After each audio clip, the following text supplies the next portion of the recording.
Alright, so welcome everyone to our Instructional Innovation Workshop, our weekly event. We are back on schedule after a spring break and a brief interlude associated with an invited guest talk. Today we'll be talking about fundamentals of videography, and by fundamentals of videography, I mean just really a handful of tips that hopefully will make your presentations, your audio video broadcasts, your remote teaching logistically, visually, and then also orally better. We'll be covering mostly things that are practical that you can employ right away, and hopefully that will, they'll help you improve, they'll help improve things for you, but also for your students. A couple of things that I would like to do. I'm gonna put the the slide deck into the chat for all of you here. It contains a few links to some of the equipment that I looked up, researched, and can recommend.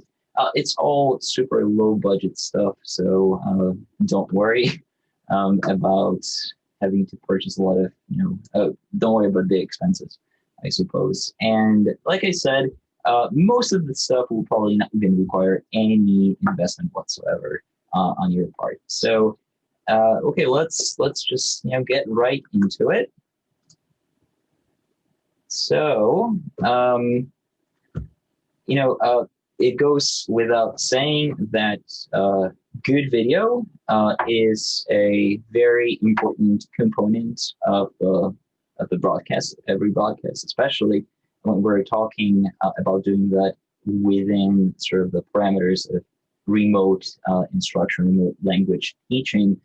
It is important because if you think about that, most of your students, if not all of them, they grew up consuming almost exclusively high definition video content. This is, their point of departure. This is their baseline. This is what they're used to. And this is sort of what they're expecting. They may not be aware of it, but that is just, simply the truth. And what I will do now is I will sort of, demonstrate the difference that a noticeable difference that hardware could make. So I'm going to stop sharing the screen right now. And so at the moment, I am just going to switch to, hold on a second, just pin, there we go. And so at the moment, I am using the camera that is in my iMac. It comes pretty standard. That is sort of the default that we're all used to and that most of us use. But what I'm going to do is I will switch to a something more high definition, something a little bit better, which is the camera that I have sitting right next to me. It is an actual camcorder that we are using to record our invited guest speakers for in-person events. And I think that the difference in quality is noticeable and sort of speaks for itself, right? So right off the bat, you see the change in resolution, the details, and I mean, things just look a lot better, right? So let me go back over to the standard camera so that I can be facing you, and back to screen sharing. And I'm going to be doing a lot of switching back and forth like that, hopefully. Everybody is okay with it. The good news is that a lot of the improvements, like I mentioned at the very beginning, can happen without your investment into sort of the expensive cameras or expensive equipment. And to operationalize it, I sort of arranged it into a sequence of tips that I would like to cover. And perhaps what I would like to do is start with a camera angle, which is again pretty important. That is something that could be immediately improved. If there's one thing that you may want to take away from this slide is that you should try to position your camera sort of at the eye height level. And what I mean by that is, let me just stop sharing here, and I'm going to switch back to my side camera here. So you see, as I'm sitting in front of the computer right now, and my eyes are about here, I am looking right at the camera right there. So that is something, is this kind of positioning that would be ideal for our situation. This is something that you may want to aim for. And of course, there are a few ways in which it could be accomplished, right? You can either operate the chairs or simply, use some books to elevate the computer if you want to. If you're working with a laptop, say same thing will apply. Many of us use laptops or tablets, and it is not unheard of that during teaching, during online broadcasts, we somehow manage to get ourselves into this kind of angle situation, which is far from ideal, right? Again, elevating your laptop to the eye line, to the eyesight line, should do the trick, should fix things. But apart from sort of suboptimal optics of this kind of positioning, it is important to keep in mind that the positioning of the camera conveys or perhaps even emphasizes the relationship that you want to develop with your audience, in this case, your students. And since we are teaching in the United States, and this is the surrounding culture, the emphasis should be on, kind of equality, mutual respect, professionalism, which certainly this perception of, looking in eye to eye that is accomplished by aligning the camera could produce. Another thing to keep in mind is that the angle itself can also send messages, right? So just like with, let's, take this image featured here, let's say that this is the instructor teaching the class and this is all you see. You're, just are exposed to this imposing figure. Let's say that this person has deep voice, right? That may seem to our audience, overly dominant, maybe even authoritative. Some, well, not to mention, of course, you get some things make it see straight up their noses. Conversely, if a camera is positioned somewhere high above you at an angle that may make your forehead large, head elongated, things just don't look good. But so so I guess the bottom line here would be that by angling the device properly, you can either enhance, or reduce your authority as an instructor, and thus shape the relationship that you have with your audience, which then in turn will have consequences on the content that you are sharing, also how it is perceived by your audience, right? So again, tip number one, camera angle, try to just keep it straight with the eyesight. Moving over, let's go to tip number two. So we just covered how to angle the device. Now, how should we sit in front of the camera, right? How much body, so to speak, should we reveal to our audience? And by revealing our body, I don't mean anything. I mean just how much of our silhouette essentially should be revealed. That will also send some sort of a message, right? If we sit too close, then our part of our head may be distorted, things may be cut out, our voice may not convey the way that we would like to. Similarly, if we are too far back, then that may create an impression that we small, shy, We don't really know what we're talking about, maybe. I mean, certainly our authority as an instructor may be diminished. So, which is, all of which is fine if this is something that, let me put it this way. It may be okay if you care less about that, but students do notice things like that.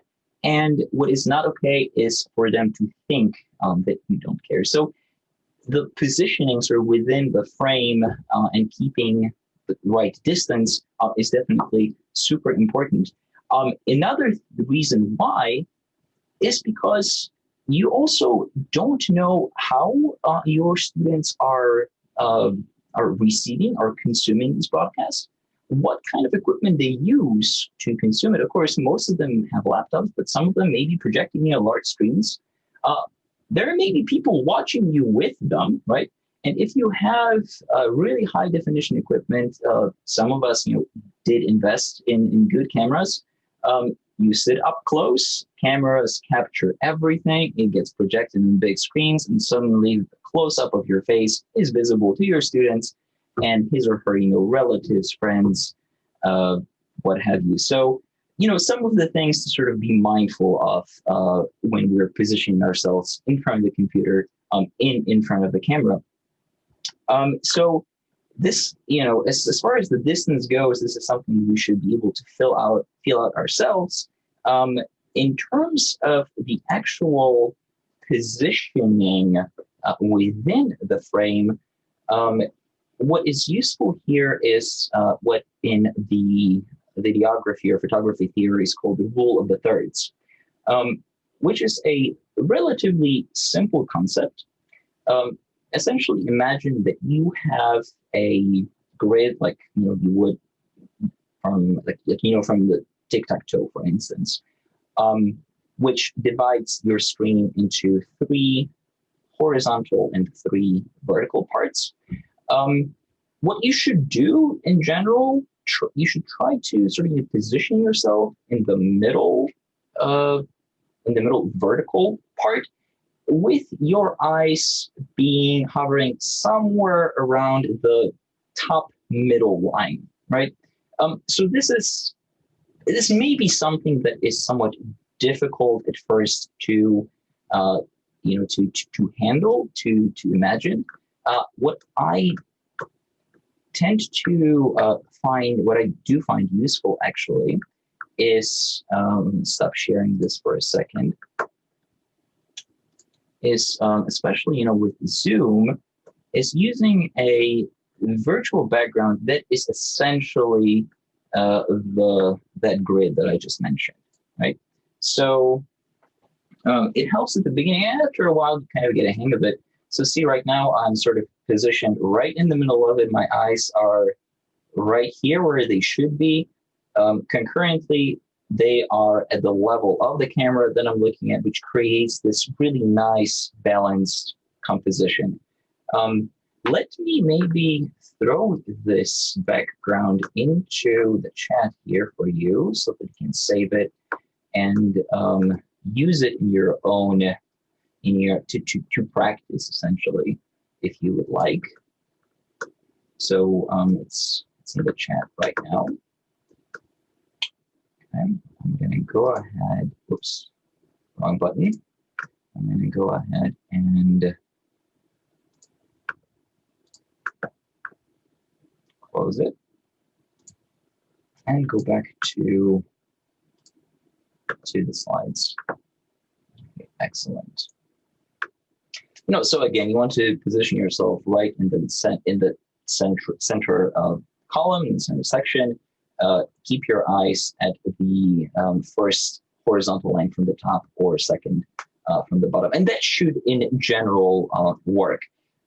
Some of us may, sometimes find it difficult in this kind of position to keep our hair within the frame, which may require some adjustment either to the chair or maybe the camera, or even the hair. But one way or the other, the grid should definitely help. Um, One thing that, speaking of chopping off a portion of her head, one strategy, one tip that you may find useful to sort of prevent it is the three-finger rule. I call it the three-finger rule. I am not sure if that's the actual term, but it's a pretty simple concept whereby you just take three fingers and measure the distance from the top of the or from the top edge of your screen, which will then provide enough space for your head to exist within that space. So let me stop sharing here and see how this works. So here are the fingers, right? And you see them sitting right about where I should be, right? In the middle of the screen, looking at the camera in the middle column. I have three fingers above my head. Again, our goal here is to make sure that we fit entirely within the frame, that we're not cut off, so as to convey this message that, okay, we have things under control. This is a well-produced broadcast.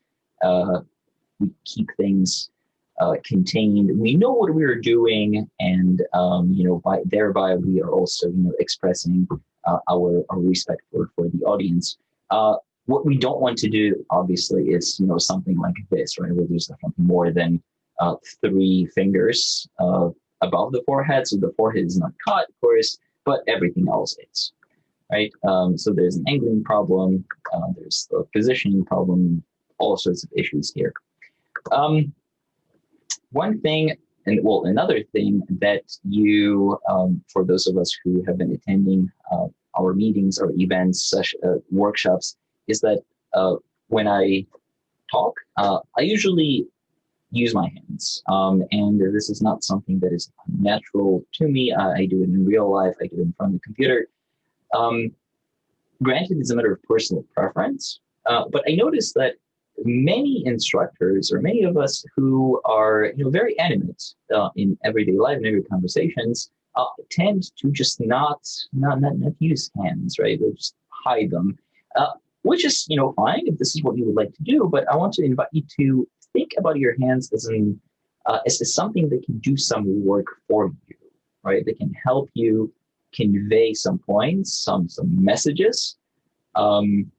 For those of us who are, maybe a little bit less animate in real life, or even less so in front of the screen, this may be something to consider to make our broadcasts a little bit more lively.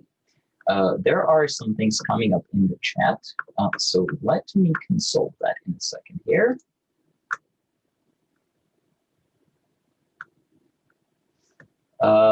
Self-conscious about appearance. Oh, don't be, you're fine.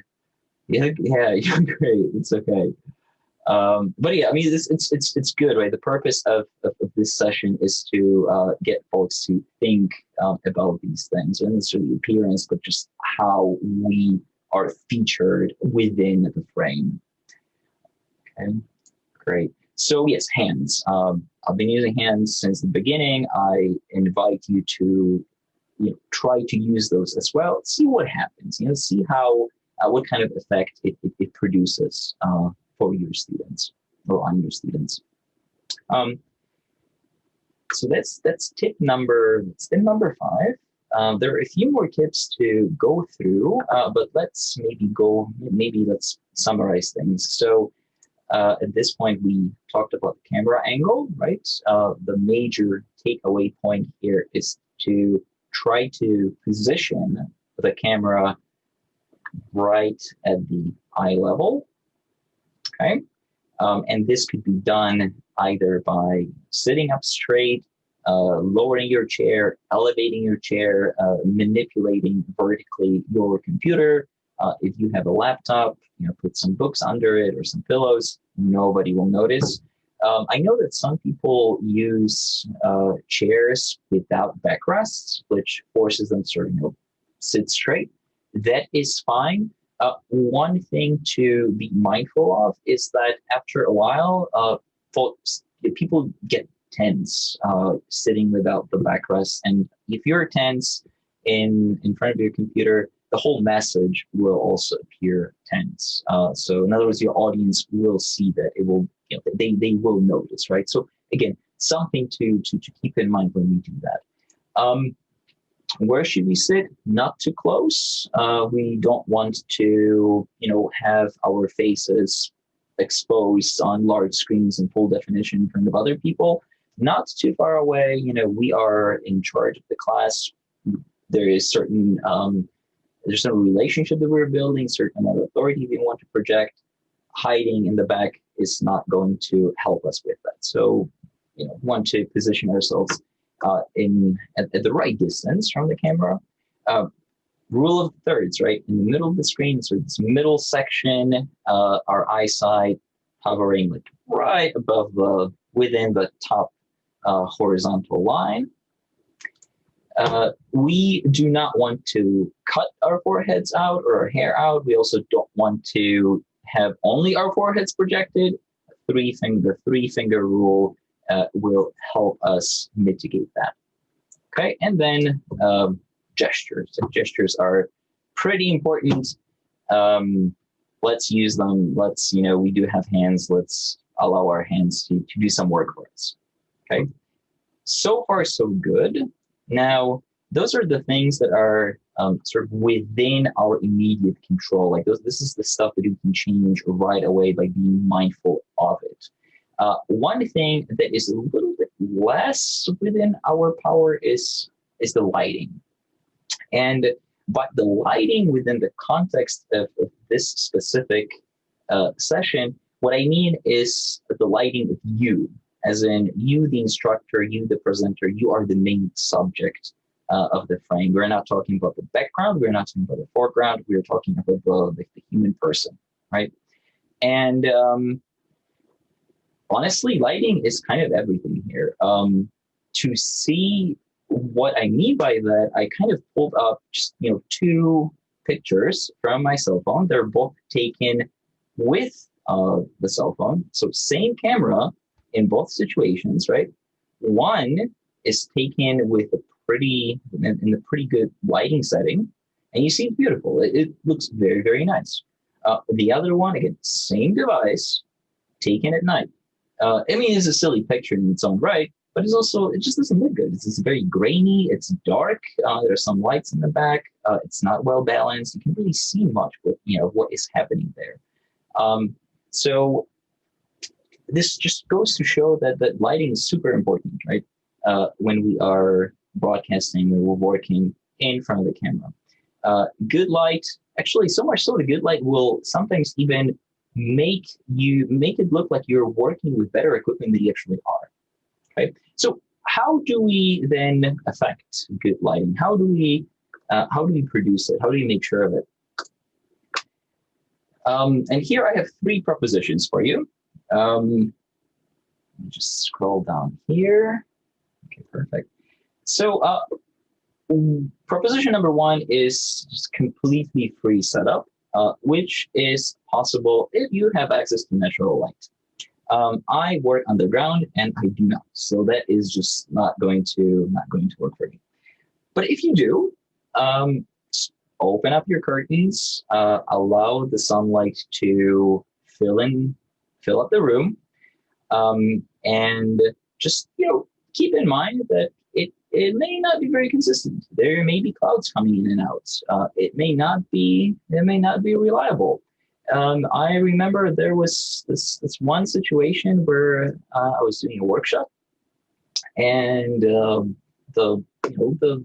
was doing in my in my workroom at home, and the weather was very nice. It was kind of overcast, but not too terribly. The lighting was perfect, and then it started raining, and it didn't stop for 3 days, and and then I really had to think hard how to reconfigure the lights so that what I'm trying to show actually is well visible, right? So these are the kind of things that you want to think about.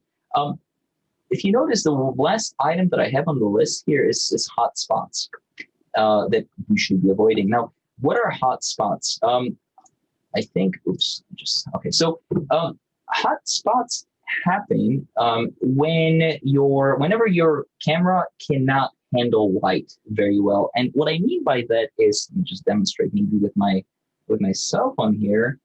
So you see how when I bring my cell phone to the face, this whole area is just white, right? It's just you can't really discern the details. There's no, there's no depth, there's no color, there's nothing, just white kind of blob there, right? That's called a hotspot. And that comes from, like I said, your camera just not being able to balance the lighting properly.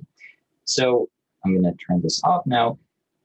This is something that we naturally would like to avoid, right? With the sunlight, it may or may not be easier to, depending where you're sitting. Just try to make sure that there's no sunlight falling, just coming right at your face, and that should do.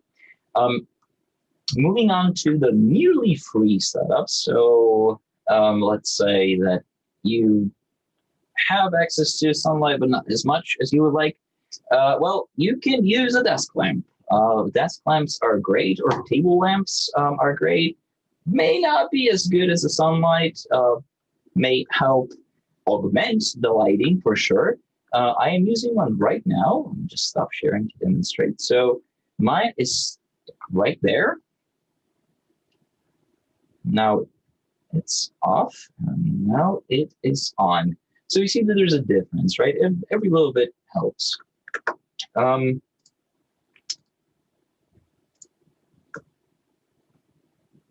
It is consistent, it's reliable, it's powered by AC current. One caveat to keep in mind here is that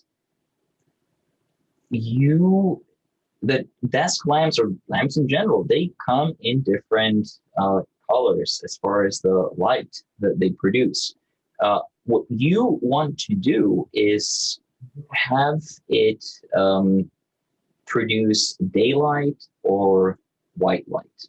And the reason for that is, if you opt for yellow light, and if on top of that you also have a there's also a lamp cover or a lamp shade that is beige or yellowish, then the light that will generate will make your skin look yellow and maybe even sickly. Probably not the kind of impression that we want to give our students, right? So again, starting with free setup, daylight, great. If you want to use nearly free setup, then the desk lamp should do the job, as long as it casts white light or daylight. And if we do have some money to spend, then there is a budget setup that I compiled, which is a little bit more adjustable, a little bit more versatile, and definitely a lot more reliable. So it consists of a lamp and a stand for the lamp, and both of these pictures are actual illustrations of pictures of the product. They are clickable images. So if you have your slide or the slide deck for the presentation with you, if you open it on this slide, click on either one of these images, it will take you to Amazon, where you can see these products, and if you want, you can purchase them as well. What's cool about this lamp is that it's super budget friendly. Both the color and the brightness can be adjusted. So if you want yellow light, great. If you want daylight or super white light, fantastic too, could be done. It is battery powered, which is very, very useful, especially if you occupy an older apartment with not as many outlets, or maybe you're in your office and you're far away from an outlet, or maybe you're somewhere where there's no access to an outlet at all. That way, you can be sure that you have consistent good lighting regardless of your situation. Now, as far as the positioning goes, so you want it either next to or right behind your screen / camera. It should be a little bit higher than your head, but not, you know, on the ceiling. And you also want to have it point at a slight angle. You know, these are kind of tips that you may want to try out on your own, depending on your own setup. But in general, if you stick to these 3 points, it should work. What you don't want to have is, you know, what we want to avoid is the kind of situation where, you know, your face just looks weird, covered in weird shadows, like from a horror film, right? Which, believe it or not, I've seen happen to presenters, and it was comical. So, did the lighting, and now let us move on to the most important part of video production, which is the sound. Okay, and I cannot overstate it. The sound is the most important part of every video. If it is really easy to create or let me put it this way, the easiest way to make your video bad is to record it with bad audio. Generally speaking, people are a lot more inclined, or they're a lot more forgiving for spotty, grainy, low resolution video than for bad audio. That's just how it is. And to sort of illustrate what I'm talking about here, I wanted to show you the difference in audio, right? So here, what I'm going to do now is I will switch to the high definition microphone that I have in front of me right here. And right off the bat, you should be hearing me a lot better, right? I didn't do anything with the video. The video stays the same, okay? And let me just share the screen here. So right now I am sharing through the webcam that is in my iMac. I'm going to switch over to the better camera that I have next to me.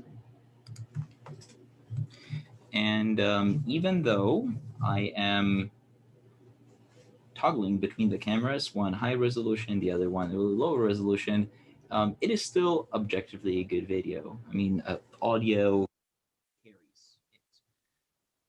Switch back here.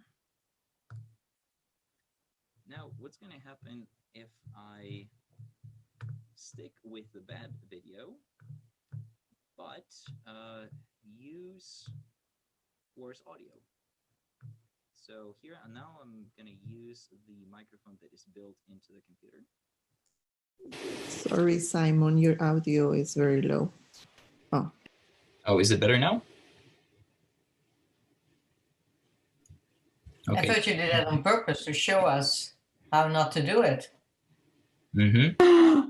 Yeah, well, same here. I thought it was a teachable moment. Exactly. Okay, can you hear me now? Sounds good. Yes. Perfect. Okay, so you kind of get the point. Let me go back to. Okay, there we go. Let me go back to the sound. Okay, so yeah, sound, audio, very important. Also, since we were talking about camera placement, the placement of the microphone is important too. And if you Google where to place your microphone, you will see a ton of suggestions, tips, materials, measurements, which are great. I mean, those are fantastic things. I find a simple rule, which I call hang loose, more than sufficient to kind of cover everything. And it is pretty straightforward. So essentially, you have, everybody recognizes hand loose gesture. What you want to do is you want to position your mouth kind of within the gesture away from your microphone. So let me stop sharing, move over to the good camera. So here would be the gesture. And so you want to kind of be like this far away. Okay, it doesn't have to be exact. Of course, we all have different hands, but kind of within the distance.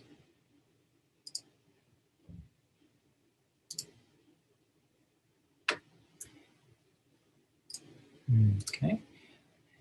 And, this alone should help us, whoops, I don't know what happened here. And this alone should help us produce the kind of sound that is comparable to, the radio broadcaster effect.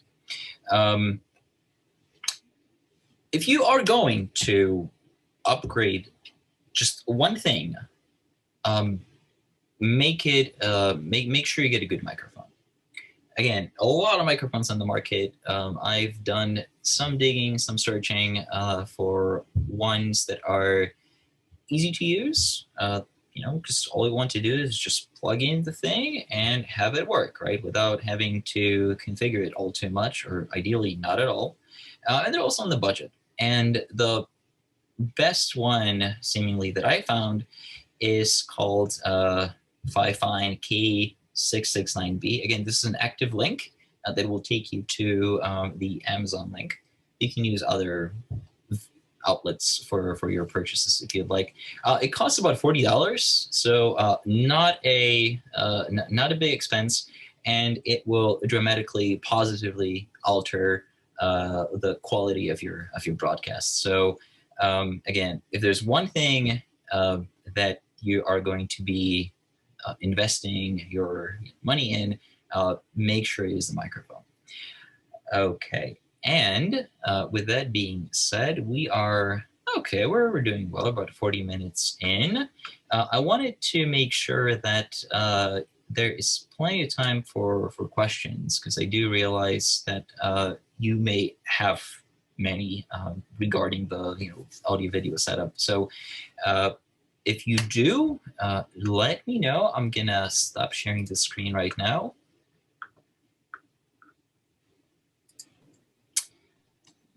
And let me switch over to the gallery view so that I see when you raise your hand.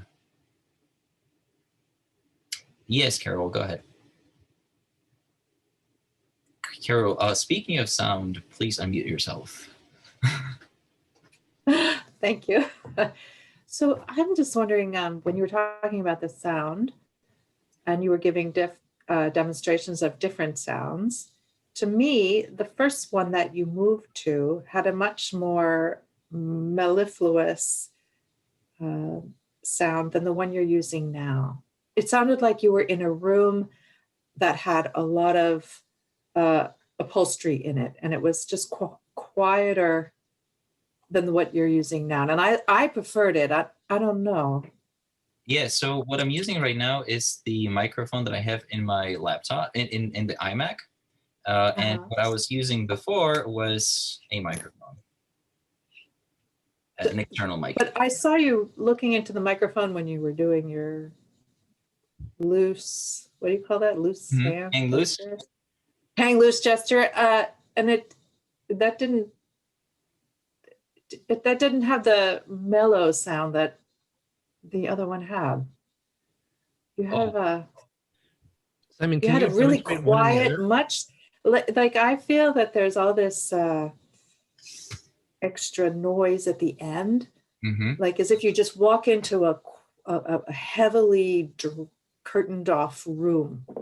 Okay, let's so much nicer. Let's test it again then. So right now, let me go to, okay, so right now I am speaking to you through the built-in microphone. Okay. Yeah. And what I'm going to do now is I will switch to the external microphone that I have in front of me. Hang loose gesture, about there, perfect. Okay, so can you hear me now? I can't hear you, but I think it is subtler, but turn up your volume maybe.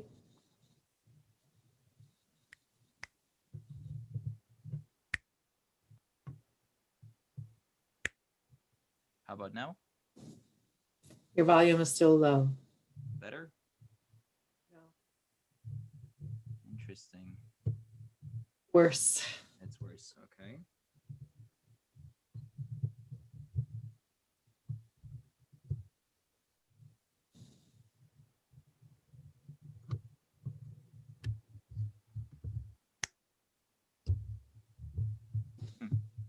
about now? I think that's better. Speak up a little bit louder. So when I'm speaking louder, is it working? So I like so I think your voice, I think the volume is still a little bit low there, but it gets rid of all that extra sound at the edges. I don't know. What does anybody else feel? Yeah, go ahead. I don't I really totally agree with Carol. When you talk with the microphone, the sound was like nice. I don't know, nicer, definitely. And when you're talking like directly to your laptop, sounds, in my end, sounds metallic and sometimes a little bit broken. So I rather, the microphone works really better. So why don't you use it all the time? I don't use it well, I didn't use it all the time because I don't have it at home. So okay. Producing things at home, I use my laptop, which has a No, but I mean for this workshop. That is a good question. I can't. I don't have an answer. I just wanted to. It's so much better.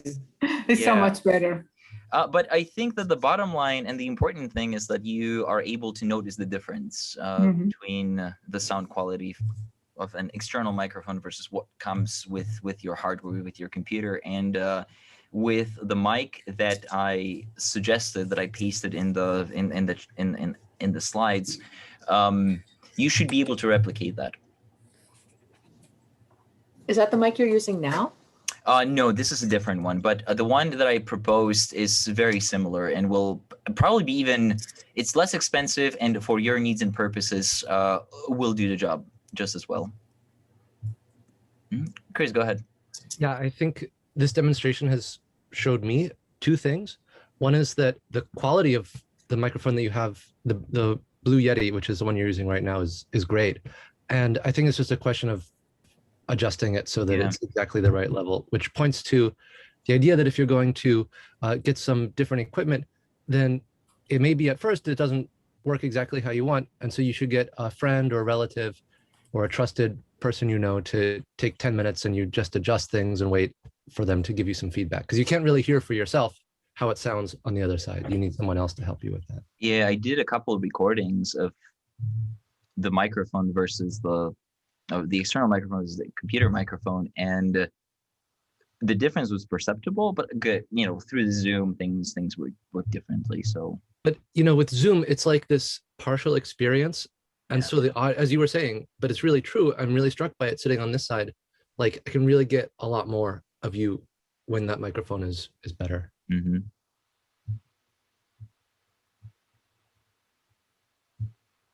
Thank you, Chris. Okay, anybody else? I have a problem with Zoom, and I think it's with the audio, and it's especially a trouble with the language teaching. So if your students are speaking and the just these little bits of the sentences or the little bits of words get cut off. So in my case, I never know if they actually added the right case ending onto the word, because that's exactly the part that gets knocked off. Or there are all these little pieces of the word. Of course, I understand what they want to say. I mean, communicatively, it's okay. But when I want to understand if they're saying exactly the right grammar, I can't. It's constantly just eating off little pieces of their words and sentences. You don't feel that, Lainey? No, I've never experienced it. Maybe it matters what type of connection they have. I never really, but you know what? I don't notice it because there's no case endings, and that's what you exactly are looking for or listening to. And I hear a word or a sentence, and maybe it gets cut off at the end, but I don't notice that so much because the information is in the middle. Case endings, that's very annoying because that's very important.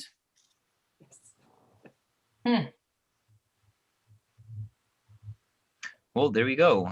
There is an algorithm that handles that by way of handling the echo. And of course, this is not going to be an issue in languages that are not inflected, only in the inflected ones, right?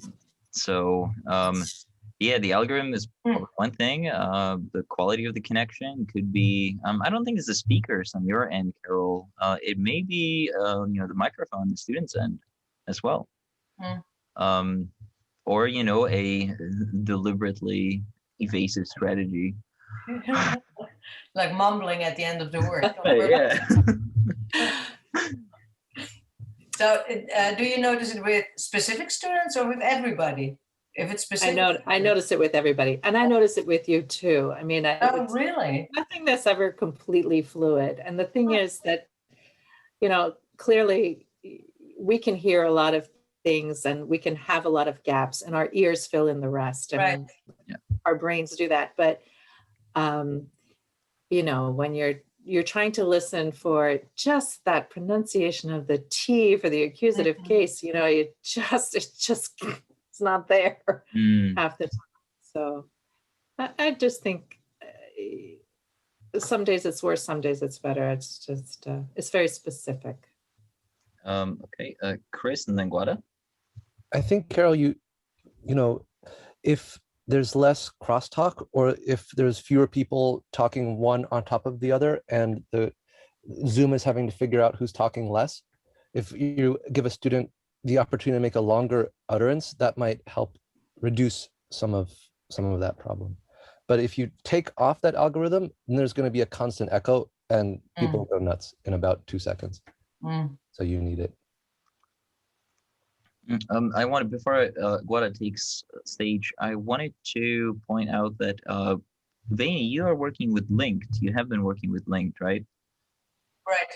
So that may be one way to address it, where you... that's totally good and clear. Linked is great.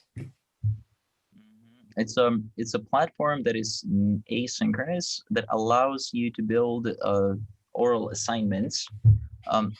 Doesn't come with any algorithms, to my knowledge, and lets your student just record. That way, that's something that may be used to supplement the kind of assessment for correct inflectional use. Right? Yeah, I use it for pronunciation too. It's very clear. It's a really great tool. It's also simple. There's no bells and whistles. It's totally simple. Guada? What is the app or the program that you're talking about right now? Linked.com. Okay.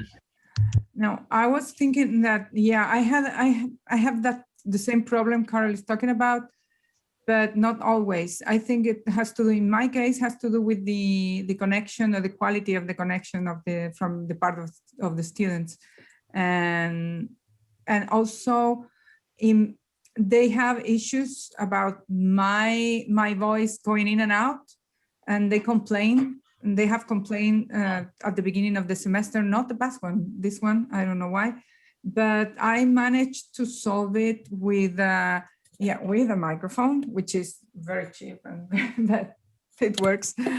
And also, but I had to also to change a little some settings. When you select a speaker on Zoom, you have to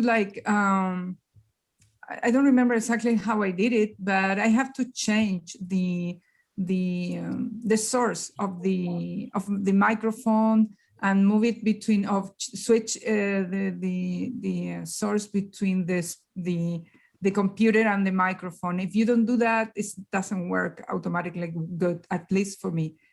And this kind of things, you have to play a little bit with selecting the microphone, the speaker, and find what it works. I don't have an answer for that, but it worked. I mean, after a few switches, and so try, maybe you can do something about it too, about the audio.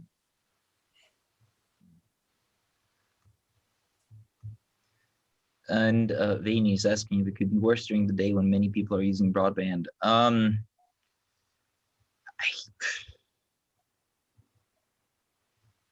It would impact you on the receiving end of their contributions. If there are people, a lot of people using high-speed internet in your community, in your building, but that it also depends on who your ISP, who your service provider is. Different, if it's anything, I mean, if it's like FiOS, right, it's fiber, then it shouldn't matter. If it's spectrum, it will probably matter. If it's anything, over the air, like Starry, it also won't matter. So it's a more complex question, I guess.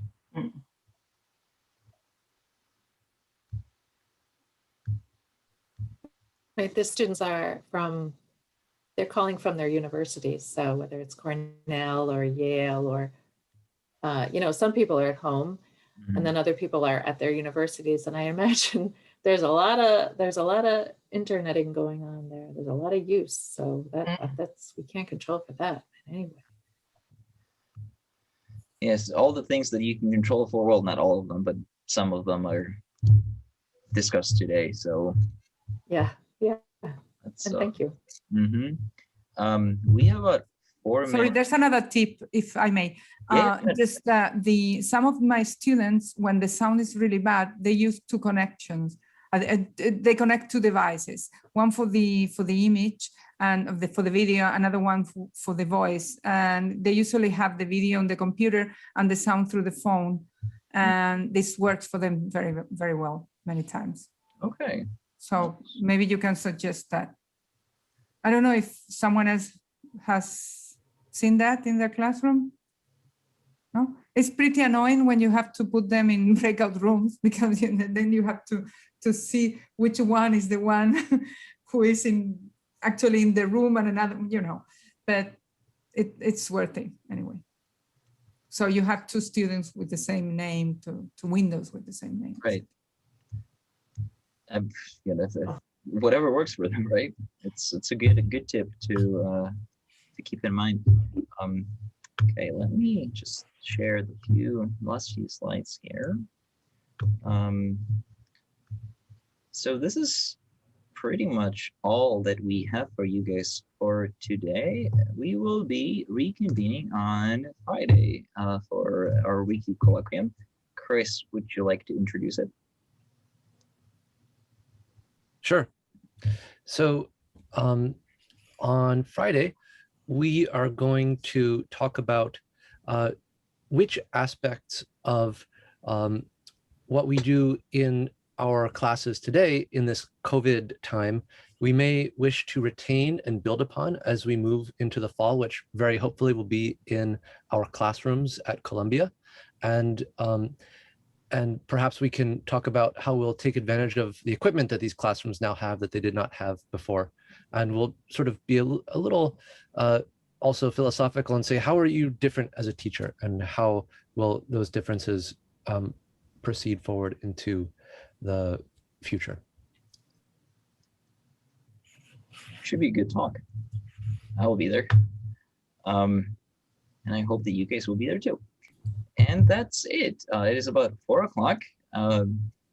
We'll stick around if there's anything else that you would like to chat about, either related to videography or in general.